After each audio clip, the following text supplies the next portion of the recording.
But the story is for us that the Iowlis came from St. Columba himself. And for those that don't know, St. Columba should probably be the patron saint of Scotland over St. Andrew, really, because he was kind of, the one that was converting all the Picts and all the rest of it. And the story is, and I'm kind of summarizing it, there was a guy who was skinned, basically, and St. Columba was like, oh, do you know what I could do? I could give you my book of magic.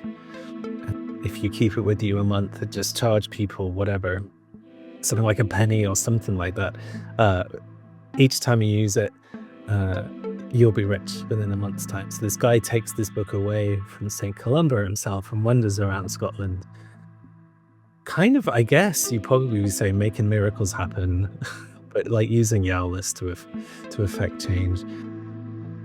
Hello and welcome to the Spirit Box podcast, where we explore folklore, magic, the world of the spirits, and everything in between. Today I have the pleasure of speaking with folklorist and writer Scott Richardson-Read, who is the brilliant mind behind the Cailleach's Herbarium. But the focus of today's chat is Scott's new book, Mill Dust and Dreaming Bread, exploring Scottish folk belief and folk magic. Together we explore the deep roots of Scottish folk beliefs, looking at how animistic worldviews were layered over time with Christian, Norse and Anglo-Saxon influence. Scott introduces me to the Gaelic concept of Ducas, the inherited right to place and belonging, and we discussed its significance in shaping Highland identity and political history. We also touched on the shared rhythms of Irish and Scottish Gaelic, or Gaelic, and we talked about the legacy of Alexander Carmichael and the Carmina Gadelica, and the enduring power of charms and spoken magic. Specifically in this area, we talk about St. Columba, or St. Columkill as he's known in Ireland, and the concept of Olus.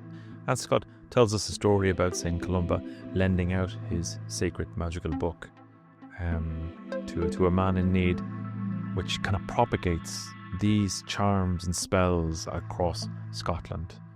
And that's a theme that we get deeper into in the Plus show. But I'll come back to that in a second. I would say one of the big themes for this show was the importance of understanding how our ancestors saw the world.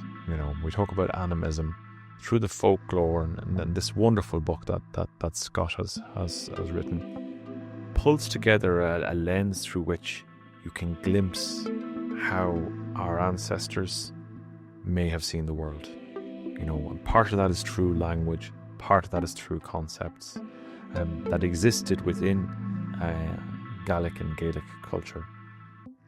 And we go back and forth a little bit between Irish and Scottish pronunciations, so I hope it's not too difficult to follow or indeed annoying if you're not familiar with those terms. But neither of us are experts in those respective languages. So equally, if you're a Gaelgori or the Scottish equivalent, please forgive us. But there's some lovely stuff here, and in the Plus show we get deeper still. We get into the mythic or cosmological view of the world. We talk about the three worlds. We get into the idea of the primordial twin between Amergin and Dondov, in that how Amergin indeed invokes Ireland when he arrives on the shores of Éire with his famous poem. Dondov is sacrificed and dismembered and becomes the world, which I found a really interesting addition to the tale. We get a little bit into ideas around kind of the deep time resonance of folklore, into star lore, but I suppose most importantly we get into what I would pronounce the Cailleach, but from a Scottish perspective, the Cailleach, if I'm doing that justice. My apologies if I'm not. But the powerful old grandmother goddess of Gaelic tradition, part ancestor, part deity, who shapes the weather and the land, and who remains a potent figure in both the lore and indeed the personal practice of many people. And Scott spoke about how the Cailleach features in his work and how she represents the deep animism and ecological awareness at the heart of Scottish folk cosmology. Now, if you want to pick up a copy of this book, and I suggest you do, if you're any way interested in the subject matter of this show, folklore, Gaelic traditions, then this is right up your street. I hugely enjoyed it, and I was very impressed with the amount that is in this book. It's a fabulous tool for any researcher or just those who love this area of learning and research. You can pick up a copy of this book at Scott's website, the link of which is in the show notes, or indeed you can pick it up in the usual big online bookstores. Now, if you'd like to hear the Plus show, simply follow my links in the link tree below, come and join the Patreon, and you'll get not only this Plus show, but 5 years worth of Plus shows, bonus content, just heaps and heaps of stuff, including a whole extra podcast called Nameless with myself and Tommy Kelly. We currently have a pendulum course starting, well, it's kicking off now, on the Patreon as well, so if that's of interest, then come and join the fam. Equally, if not, if you loathe Patreon and everything about it and everything it stands for, then if you want to support me, you can always pick up a copy of my books, Song of the Dark Man, For the Witches, Lord of the Crossroads, a link to which you can find in my link tree below. Okay, let's get on with the show.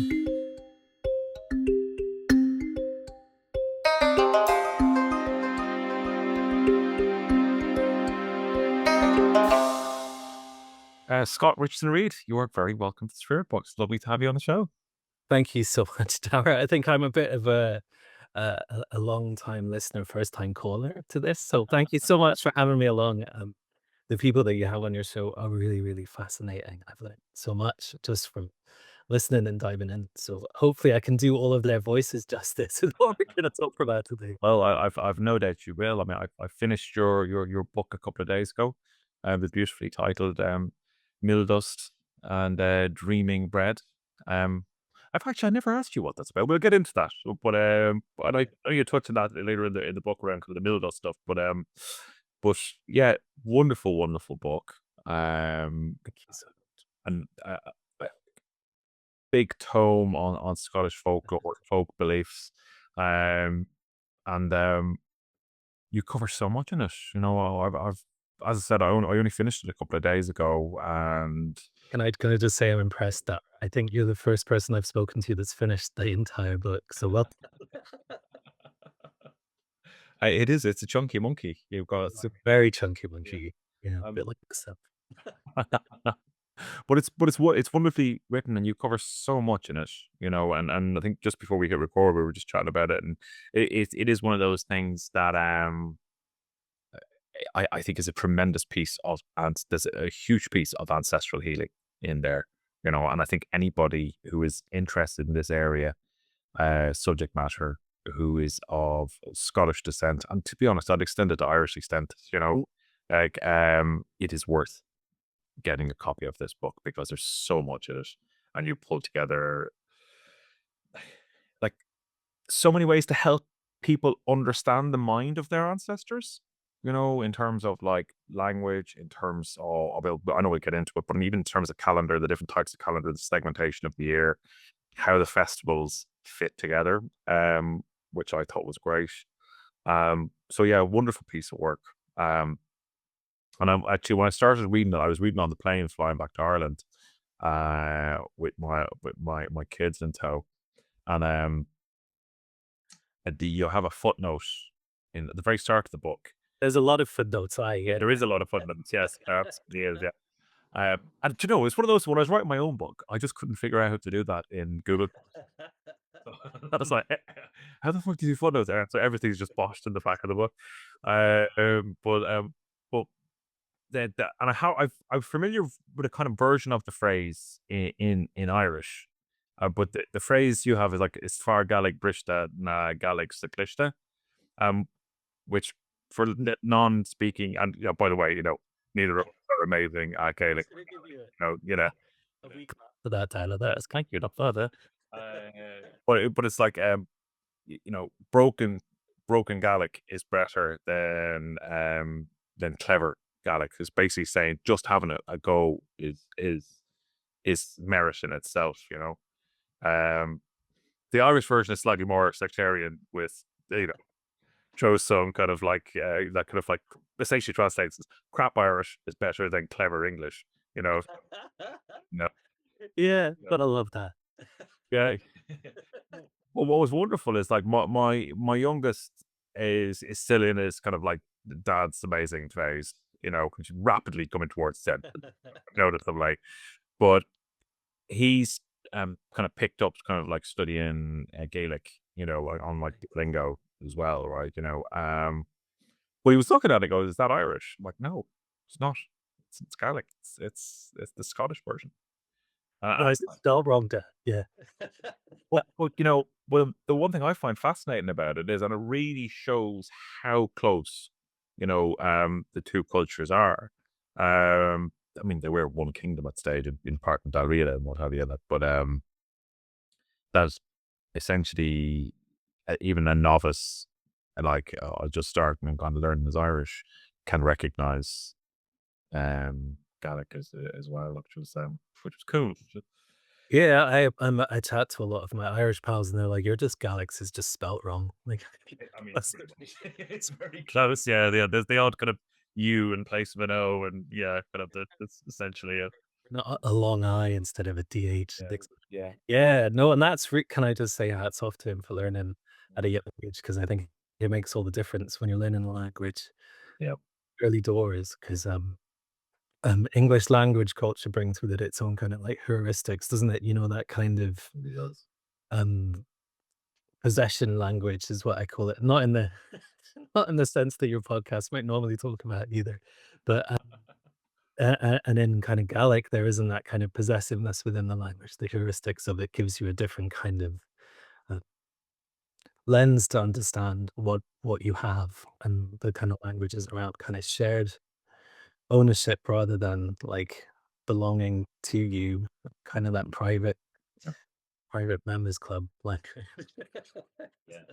No, it really does. Like and you talk to a couple of like you know Gaelic concepts in the book, which I think expand on that. I mean, but at its very nuts and bolts level, that the language itself helps you think in a way closer to that of you know our ancestors and how they would have perceived the land, how they would have perceived community, and what have you, you know, which I think is important, and I think you do a nice what you do a nice way of kind of drawing people into those concepts. You know, when you start at the very start of the book, you know, with the I suppose one of the first second conversation point after our patchy Gaelic, but or Gaelic, like you know, you talk to the term is it Ducas? Is that how I pronounce it? it's a Ducas, yeah, so the is a sound, Okay. Ducas.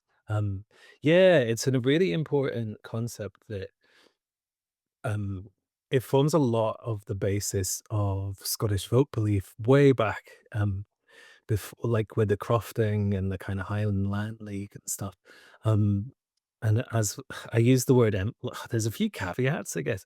I use the word, empire to represent that kind of journey that we've had into, Britishness. Yeah. Um, and, I probably will also use the term, like, English language culture a lot, because that's kind of, what I was brought up with. I should probably go back in time a little bit. So my mom's Scottish and my dad is English. Yeah. And I was born in Oban and then raised in England and came back to Scotland in when I was 19. So a few years ago, a few years ago.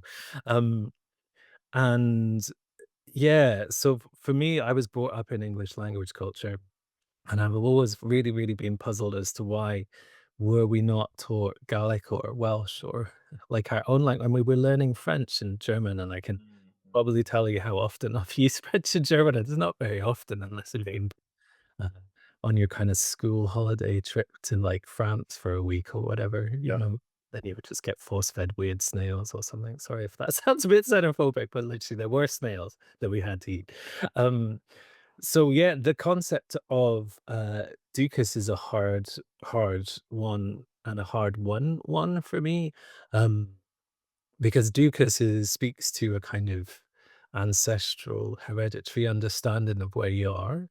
Um, and for the people in the Highlands, it was like a, and the Gaeltech in general, I'd imagine, is the concept was around your right to place. So it's kind of a word that is linked to knowledge and people and indigeneity and hereditary, and but it's more than that. It's kind of a concept that like folds you into a space and a land that you're on. But it was never a legislated for thing. It was just a kind of community understood way of approaching space and place and each other. So with the kind of clearances coming in the March of Empire, people pushed against all of that. And you'll know, like the Irish Land League and all of Yeah. this stuff. So the Highland Land League were taught by the Irish Land League Mhm. to kind of push back in crofting society. And Ducas was the thing that they held on to. That kind of concept of we belong to a place and people belong to a place and each other. And it was that Highland Land League that led to the Crofters Act and the Highland. Land League then went on to form the kind of SNP party, the Scottish Nationalist Party that we have today, but Okay. it's Mm. such a far remove from what the Highland Land League was. Um, but we have this like thread all the way through, um, I guess, from the end of the Reformation all the way through to today about that kind of concept of belonging. And when it comes to folk belief, and the way that we are and the traditions and the practices that we belong to and bring with us, that ducus is really at the heart of that. And it's a really big kind of anti-private property idea as well. It's kind of like shared, like the run rig system of farming and crofting, and it links into all of the traditions and the calendar things that I talk about in the book. So it's really hard. It's not actually really interesting when you look at one part of folk belief. It kind of leads you into all the other different bits, and you can't really help but get political, and you can't really help look at a recipe, and you can't really help looking at land use and where it is today, and who owns the land, and access to spaces, and all of this kind of stuff. The difference between Gaelic law and then kind of what came with the planters and like the colonists is astonishing, you know. And like I mean, I certainly know from, I'm less informed from a Scottish perspective, but I certainly know from an Irish perspective. Like Brehon law was the predominant law in the Gaelic areas of Ireland. Total different value system, really. I mean, I would say this being Irish, but like, you know, you know, it would seem to be certainly more kind of enlightened in some areas. I would say, as a modern looking back, you know, it, where there was definitely a concept of fairness and certainly within the legal system, concepts of like, you know, restitution was a big one.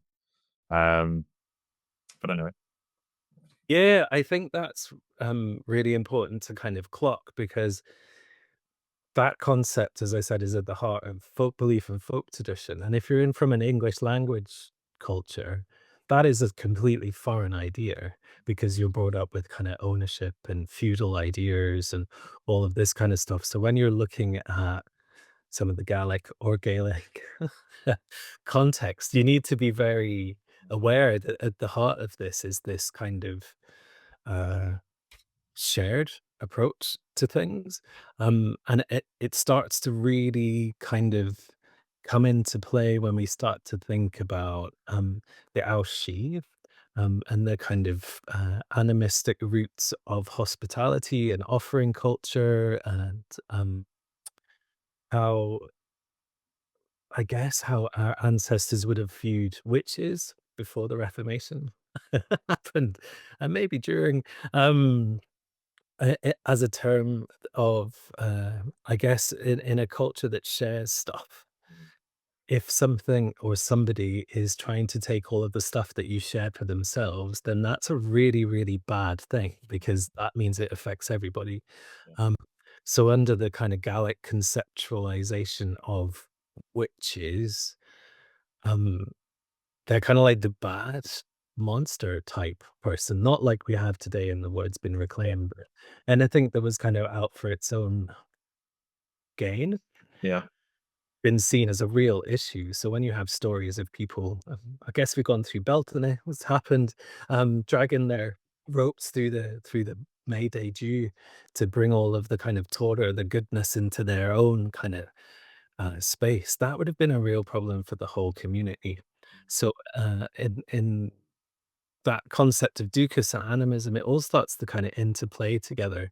And anything that works against a community as a whole starts to become problematic. And I think that's when we kind of see um, the growth of folk belief practices that start to kind of define community and space and um, all of those wonderful things that we come to know from kind of Gaelic culture and that idea of kind of sacred hospitality is within that kind of Ducas concept as well. Right. Right. And that whole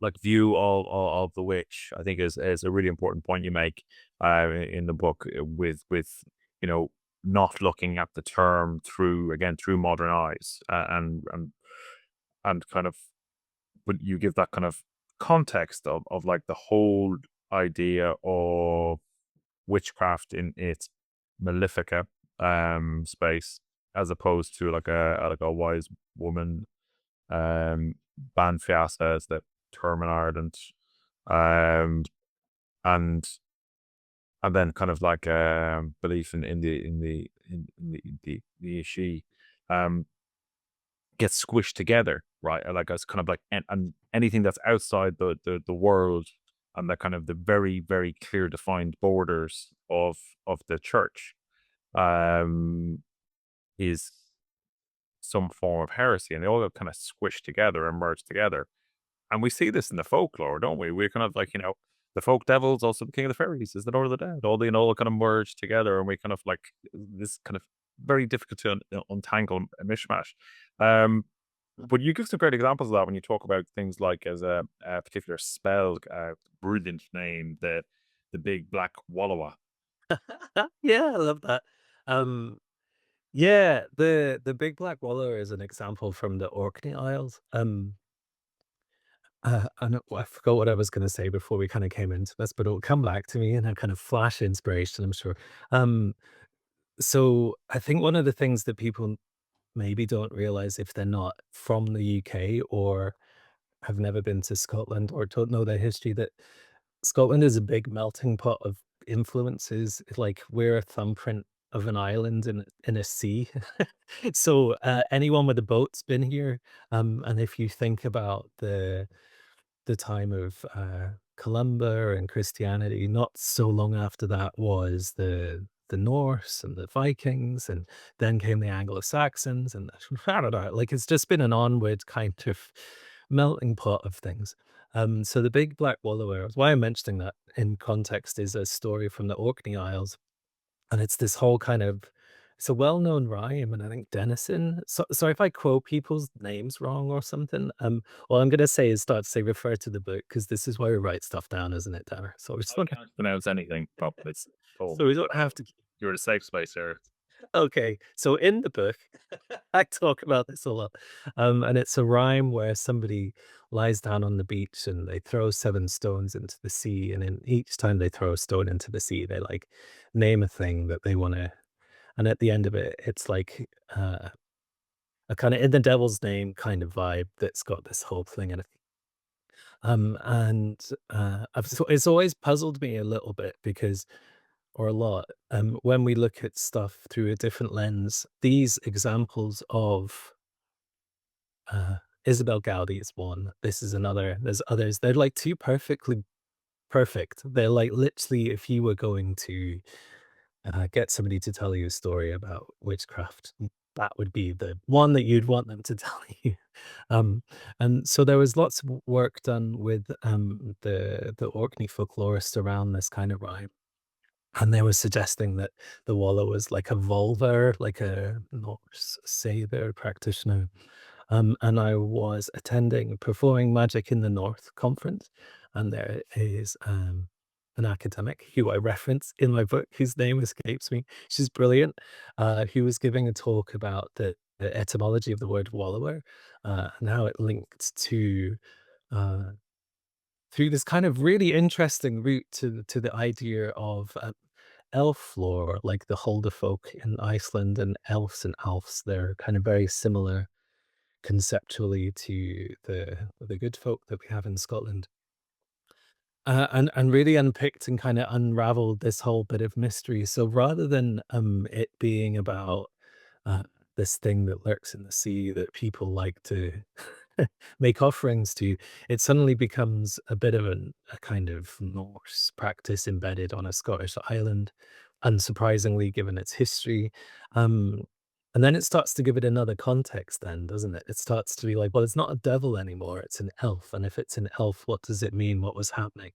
Um, and I think our heuristics or our way of seeing things are really important. Uh, so if we're coming at things from a witchcraft lens, and a particular witchcraft lens that's like folk devils are folk devils, it kind of stops you there. Like you don't go any further because you're like, well, that's the folk devil, and that's who I am speaking to here. Um, which is a shame because that's as far as you're going to get with your story, right? You've kind of only scraped a little bit of the shine off the surface. And then if we go a little bit further, there is like another story underneath it. And then when we start to explore the lore of elves and these different spirits, it starts to open up this whole different world of understanding and relationship that's based in something that doesn't have that shine of the empire on it or the shine of a kind of Christian gloss on it. I always liken it a bit to I don't know. I don't know anything about archaeology, Dara. So this might be absolute bullshit that I'm talking about here. But it's kind of like you're in your wee trench and you've got your little shovels and you're like digging away and you're scraping away the top layer and you found something. And then it's the first thing that emerges and you're like, it's a sword, and then you dig down further and you're like, no, actually it's a kitchen knife. Oh, and dig down a bit further. It's a whole kitchen. That idea of like what I guess I'm trying to say is kind of that forensic folklore approach is really, really important when it comes to exploring stuff in our own culture. And we have to put a lot of our own self in the bin. In fact, we have to get in the sea like the big black wallower, if I'm being honest. We do have to put ourselves in the sea, um, and distance ourselves from some of those kind of wishful thinking things. Um, and I guess the caveat that I have here is um, I speak what I speak because this is from what I have researched. I'm not necessarily saying this is like truth with a big capital T. um, it is potentially one person's version of a story that is still, even though very scientific and rigorously researched in terms of this stuff, it is still their subjective kind of opinion on things. Um, but I think that's what's really beautiful about about folklore and folk belief that um, that kind of dogma stuff doesn't really exist so much, because it's regional and there's regional differences, and we see that all the way through all the different kind of regions of Scotland. In lowland Scotland, things are different to the kind of Highlands and the East Coast and West Coast and the islands. They're all very, very different, but there's all this kind of thread that weaves through the middle of it all that is about that kind of animistic relationship that people have to their surroundings. And if we kind of take that as a thread, I feel we can't argue with that. Um, and I know that people talk about paganisms or surviving witchcraft, so all of these kind of different kind of modalities that they apply to that. And I think that's probably the wrong approach to do. But if you want to make it about that in your own kind of practice and your own self stuff, and it helps you relate to your surroundings in a way that's not harmful or relates you back to a community, then that's really, really healthy and good. And I don't have a problem with that. But why are we getting kind of like hung up about this means this or that means that? Because we're not really going to know, but we do know that there is a deep kind of animistic relational way about our folk beliefs in the Gaeltacht across the whole piece there, and I would probably argue the same is found in Norse and Anglo-Saxon down in England and the whole 9 yards. So I continually say it like in Irish folklore is like the first layer you have to get past is essentially Catholicism. You know, like it's permeated through everything, you know, and that's subsumed. And the kind of the indigenous animistic beliefs. I mean, we're very lucky in the sense that we've got a pretty complete set of mythologies, you know, weirdly, courtesy of the Christians. So completely backtracking on what I said earlier, but there's still kind of, you know, there's still a real vein of it through it. Um, that's another caveat coming. It's, you know, it's Celtic Christianity as opposed to kind of modern Catholicism. And obviously the kind of the Protestantism that Scotland, I guess, went through, and the effects that had. But certainly there was there's a piece in like the what's it called, Giants and Fighting Men, the Legends of the Tuat, they done, and there's a kind of a chapter between Oisin and St. Patrick after Oisin comes back from fairyland and he ages several centuries, where they're kind of having this debate of like, you know, which is kind of superior. This is the context, right? It's the age of heroes versus the age of saints and scholars. And then one of the things Patrick is proposing was, well, Fionn is in hell because he didn't take the word of Christ. He's not a Christian. He's in hell. And like Oisin is just like, how does that make sense? You talk about the most noble person I've ever met, yada yada yada, and so on and so forth, right? And I always thought that was a really interesting thing because it's indicating that probably the monks are trying to play out this in their heads. How do I actually make these concepts work? And, you know, and then I mean, I know some people would kind of literally take a small section of their life to be a monk for, like, you know, a couple of years rather than a lifelong vocation. But that would have been indicative, I think, of what was going on in people's, you know, within their communities, because these myths, these songs would have been performed, and you know, kind of, it would have been kind of like the Friday night TV for a lot of people, you know, of the age, you know, versus then the kind of their own beliefs. But you have a lovely phrase I've never heard before, or was you've got Cregum, I don't know, Scottish Gaelic. Craven, Craven, Craven. Credum she, and I kind of it talks about the whole idea of the folk beliefs, you know, and the challenges around that, you know, and you have that kind of the background of obviously Christianity as well, but talk about pulling back those layers, and that was one of the things that I was really interested in reading through, just that whole ability for people to hold two ideas in their head that are slightly conflicting, or in two belief systems. And I refer to it as like dual practice, but I'm not necessarily sure that's the right expression after reading your book. I wondered, so it's like, was dual belief a better phrase for it? Um, so I kind of approached Mill Dust and Dreaming Bread in the sense that people just did this stuff, and I don't think it wasn't like it wasn't every full moon you go and do whatever you do. Yeah. It's just like every morning, every evening, or like when you make a cake, or Yeah. it's kind of like a way of life rather than a belief system. And I think if you have a way of life and then somebody puts a belief system on top of it, it's not really going to change the way of life. You're just going to change the language that you talk about doing the stuff that you do. And that kind of syncretization and that story of Oisin and St. Patrick is kind of a catechism in a way, isn't it? It's kind of like we're going to tell you a story while we're better than you. And yeah, that kind of like dialogue.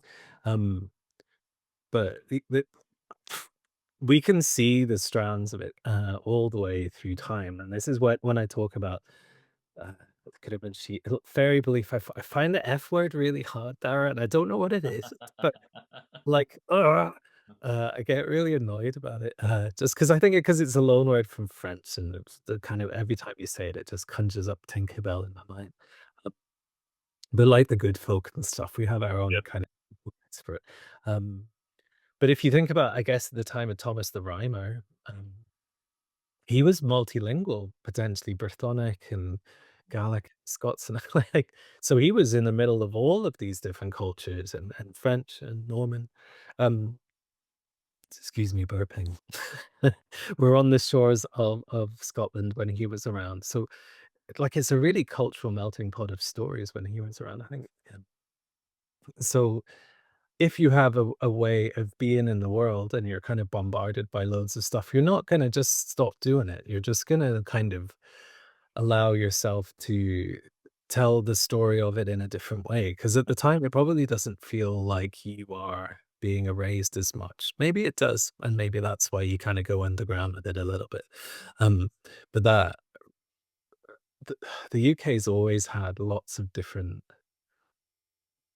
influences coming in and going away and coming back again, and the shift in sands of tension. Like Scotland was once all the way down past Northumbria, and Northumbria was once all the way up past Edinburgh. It's kind of um and as a my book focuses on working class people, it's kind of a bit of a lens that I like to look at these things through, because I think we can get a little bit hung up on kind of the identity that comes along with some of these ideas. Um, and there's a very big feminist movement attached to the witchcraft movement of today, which is really, really applaudable. But if we look at things through a class lens, everything, we can all get behind that, unless you're somebody like, I don't know, I don't want to name them because they might turn up, but somebody that we're hearing a lot about in the news at the moment.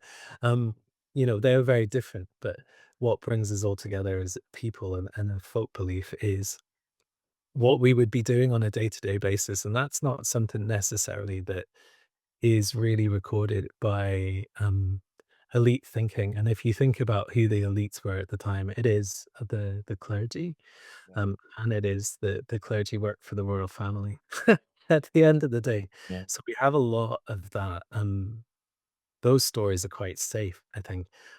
But if we start to look at uh, the folk belief across the Gaeltacht, the the idea that we relate to the space that we're in, and the dead who are buried there, against that kind of more elite narrative of like deity language, and uh, this idea that people are kind of worshiping or trying to fit into a Christianized version of like Yeah. thing. Yeah. It's really way more interesting to me than kind of like trying to say that my God's bigger than your God. That kind of St. Patrick and Oisin is like a bit boring if you Yeah. start to Yeah. think about it. Because it's kind of like, well, it's royalty arguing with royalty, if you like. It's that kind of like, Yeah, it is that, and it's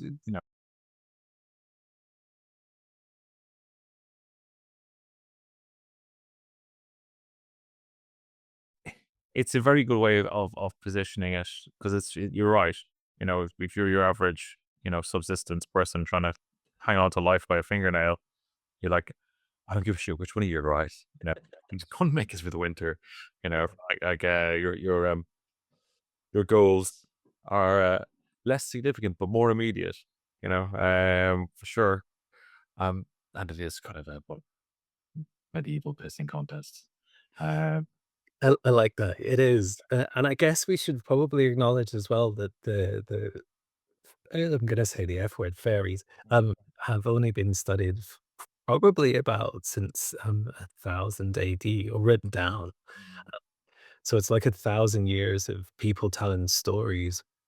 And one of the things that I'm trying to do is maybe get people to re-examine their relationship to these people who we hear a lot of the people, the good folk, we hear a lot of stories about them being really mean and awful things and being really horrible to people. But, um, and I'm going to sound like I'm a fairy trap now, but I'm, it's like he's been taken and replaced.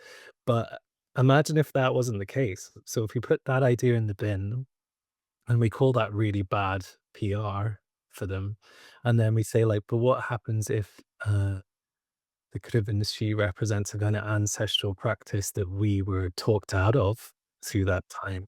It starts to become really more interesting if we start to think of ourselves as um, related to these people and part of their culture rather than away from. Yeah. And I think a lot of the book, I try to kind of draw that false distinction between what we see and what we don't see as a bit of a lie. That kind of what's the philosopher guy, Descartes, mind matter stuff. Yeah. Cartesian. Yeah, that's the one. That's the one.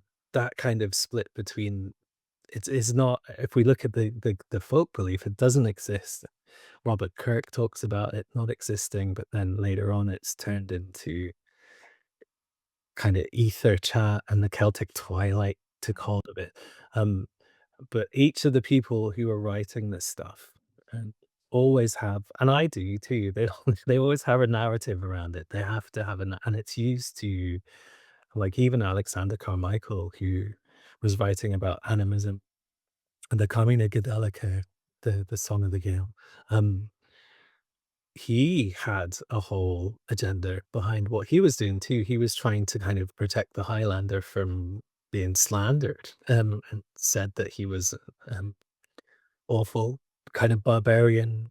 We should ship them out to wherever because they're all backwards. And like Alexander Carmichael captured all of the stuff in the 19th century to kind of paint a new picture of the Gaels. So he, even though in his best intentions, he changed some of the words to be a bit more deeply profound than actually maybe were when they were collected.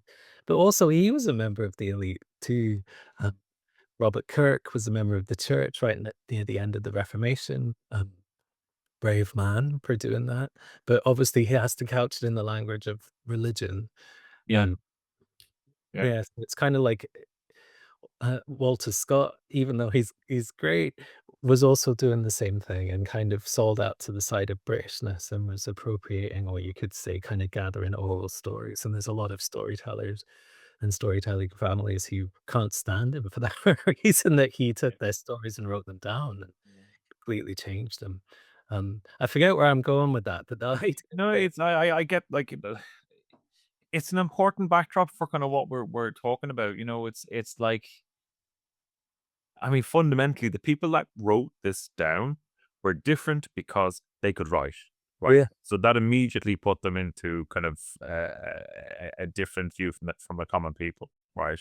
Um, and then the exact point you've made about kind of like that kind of certain body of elite people who were, uh, for good or for bad, writing down stuff they've observed or stuff they were a part of, like Kirk.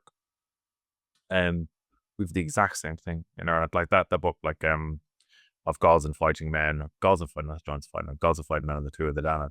That's Lady Gregory. We have Lady Wild. All the kind of like the Gaelic revival people tended to be Anglo-Irish,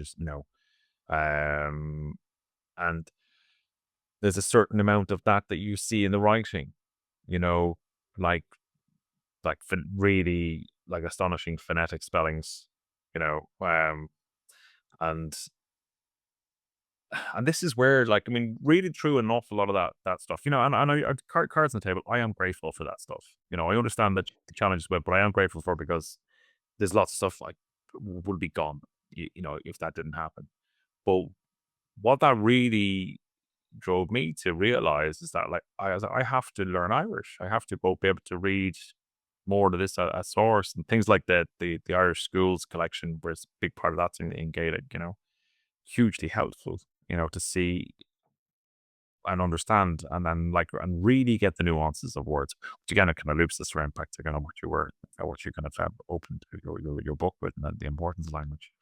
But shall we go on to, because there's two other Irish, or not, sorry, Gaelic words that you talk to as well in this, and I kind of, but there's so much great folklore stuff. I don't want to kind of, everyone's like, when are they gonna stop fucking talking about Gaelic, and but you talk about kind of like the idea of Olus, and there's another, where have I my notes there, but you talk about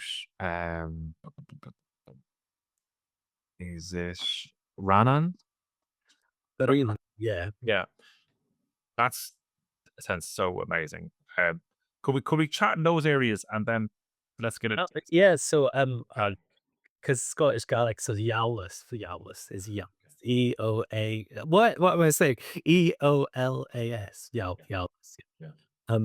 So there are an Ranan and Ruinen, Ruin. It's R-A-N-N. I think I'm pronouncing it properly. If I'm not, then the Gaelic police will find me. It will be. It's all good. I deserve it. The the two forms of actually, if you're familiar with Norse magic, there'd be Galdr as well, that kind of using your voice to affect change. And Saint Columba is attached to Ayalis, like the transmission of teachings. They're also called teachings as well in folk practice and in folk magic. You can have a teaching Ayalis that are kind of very similar. And a rune is a bit of poetry, which is really nice. It's like magical poetry that Alexander Carmichael in the Carmina Gadelica, all 6 volumes. He didn't do all 6, but they're all the way through it. These are the things that he brings to the table that he's captured, and because it's poetry, he shifts them around a bit to make them a bit more poetry-y. Is that a word there? Don't know. A bit more poetic. Poetry. Is there Poetry. Poetry. Poet-esque. Don't know. So yes, the story. Poety. Yeah, a bit more poety. So what was I saying? Yeah, St. Columba and the Owls. And it ties in really nicely actually to what we briefly touched on the idea of kind of like this is okay because it's Christian and we've sanctified it, but this is not okay because we haven't sanctified it, and that's of the devil. And I think we always need to think about the folk. We always need to think about the folk devil as a plural and not a singular thing as well.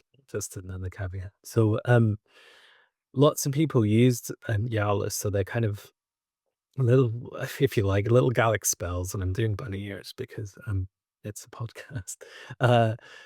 And people would use them to affect change in health or justice or love, or you could curse people with it and all of that kind of stuff. But the story is for us that the Owlis where it came from Saint Columba himself. And for those that don't know, Saint Columba should probably be the patron saint of Scotland over Saint Andrew, really, because he was kind of, the one that was converting all the Picts and all the rest of it. And in Iona, and if I don't know if you've ever been to Iona, Dar, but No, we've never been.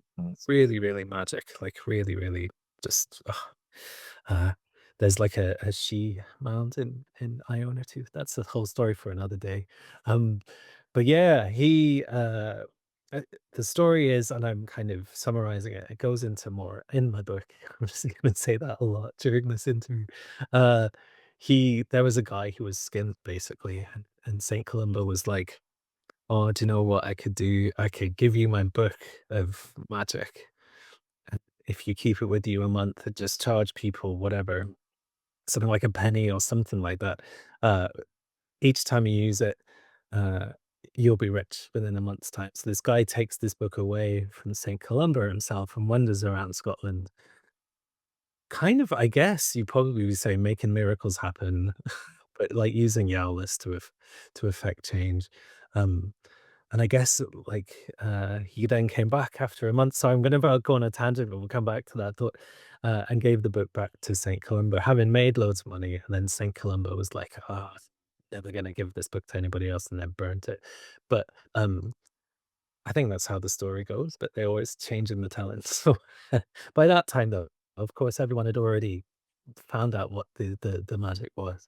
Um, and it leads nicely into that idea of people who might have like the bottle cure. You might if you can in Ireland, and but the like the bottle like cures are people who might be really good at stopping hemorrhaging or birth or broken bones, but they would be really dead good at one thing, and then you would get this kind of cure, that would be like the bottle that they would piss in or spit in or Yeah. however they're doing it. And that links into the idea that these people encountered that person wandering around. So then those kind of charmer type cures became okay to do because they're off the back of this kind of Yowler story of St. Columba. Well, if people want to pick up a copy of the book, where's the best place for them to do so? So, because I'm a little bit of a weirdo, there's a special edition that is available on my website only, or in some shops that are independent that I really admire their values and who they are. Yeah. Um, and if you go to my website, which will be in the show notes, I'd imagine, it will take you to the shops that you can buy it in person from people. But that's the special edition. The trade hardback edition comes out in June, on the 24th, and that's going to be available wherever books are. And it comes with another caveat that I wasn't able to kind of make it as environmentally friendly as I wanted to because I had to use uh, traditional distributors and stuff. So I have been arguing with the powers that be about what that looks like. But yeah, it'll be available from June everywhere, I'd imagine, Mm. where you can get books. And if they're interested in following you and your work, where we're supposed to do that? Yeah, you just Google Cailleach Herbarium, and you will find me. I'm on everything, in some regard. Yeah, I'm around, and it's kind of you won't be able to mistake me for something else, I don't think. Um, but yeah, if you can't afford the book and you do want to read my writing, all of the content and loads more of my content that didn't go into a book, it's because my website just exists as this kind of forever diary of me writing stuff. It's all available on there for free, but maybe not as well written as you might find in the book or pulled together. But it's really important to me that people are able to access this information and there's no gate in the way. Yeah. Yeah. Well, thank you, Scott. It's been great catching up with you, and I've really enjoyed your work, and it's been great to have the opportunity to talk to you about it. Thanks, Dar. It's great to be here. And thanks for having me. And best of luck with all the rest of your shows. I'm going to be listening along. So thanks so much. Thank you.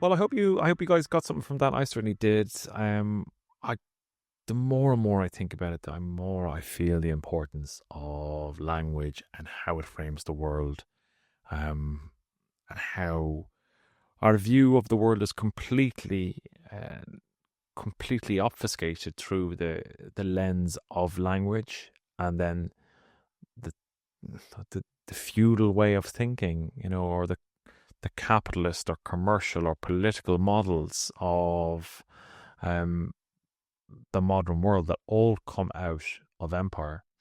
Um, no, I do want to kind of caveat that with saying I'm not saying that kind of like the Gaelic, like chieftain system, was some sort of dizzy paradise. I don't think that's the case, but it still is our heritage, and it's a closer way of living with the world and in the world as steward and not as exploiter, or owner.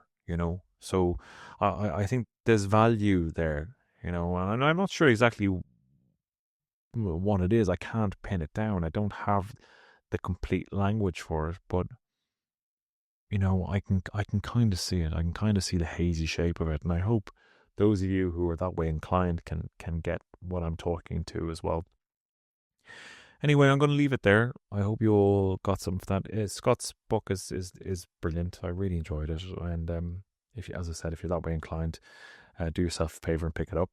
And I'm going to leave it there. I'm Darren Mason. You will listen to the Spirit Box. Take care and talk soon. Bye.